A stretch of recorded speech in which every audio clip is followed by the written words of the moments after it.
Welcome to Mankato Social Media News. It's a beautiful day here on campus. Today we have some students from MSU Mankato to speak on how STDs are portrayed on social media. Natalie, what exactly are STDs and how can they be transmitted? Well, I'm glad you asked that question. Sexually transmitted diseases, also known as sexually transmitted infections, are generally caused by any form of sexual contact. One thing many people don't realize is that a mother can actually pass on an untreated STD to her child during childbirth.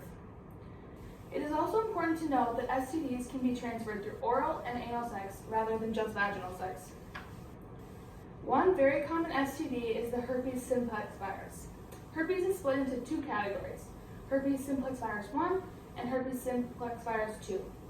HSV1 is more commonly known as oral herpes or cold sores that are in or around the mouth. HSV2 is described as genital herpes. Some common side effects of HSV2 is having one or more genital ulcers. The person may also experience swollen lymph nodes, fever, and body aches. That's so interesting. It's good information to know. Patricia, how can you practice safe sex and prevent or treat STDs? Well, considering that teens and young adults today are more sexually active than previous generation, today there's a higher rate of STD of any group and it's increasing each year. There's about 2 million new STDs infection found today, but luckily it can be treated with antibiotics, vaccinations, and medications. But in many cases, the virus could still remain in our bodies.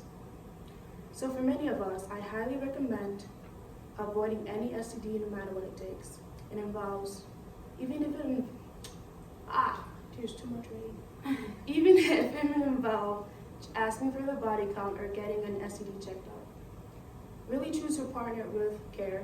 In any instance, get a medical checkup before any sexual intercourse.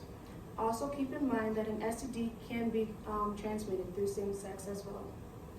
So condoms may be uncomfortable, but we must protect ourselves and each other from these life-threatening diseases that could lead to long-term health consequences. That's awesome. Kayla, how do medical professionals use social media to educate people on STDs? Well, medical professionals use a wide variety of social media platforms such as Facebook, Google, Twitter, Instagram, and YouTube. Uploading to social media allows medical professionals to disperse their information to wide varieties of people. It's easy and it is an effective way to disperse information on STDs and better educate a community or a wide set of people.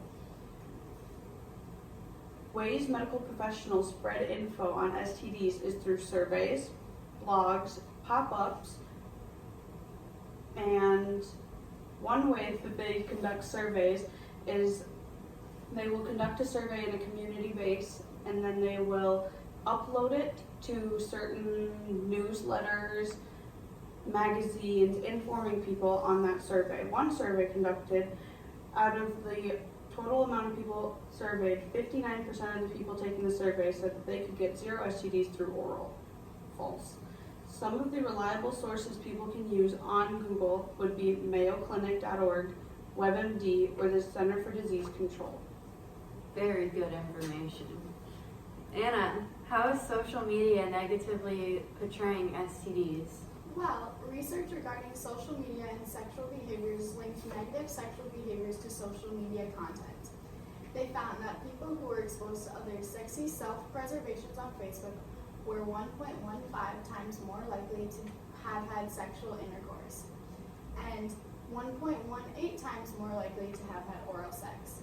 And due to this statistic that less than 50% of college students use a condom, the odds that this sample of people participate in safe sex by wearing a condom is significantly low. Therefore, the chance these individuals contract an STD are high. All very interesting. And always remember, don't be silly, wrap your willy. See you next week.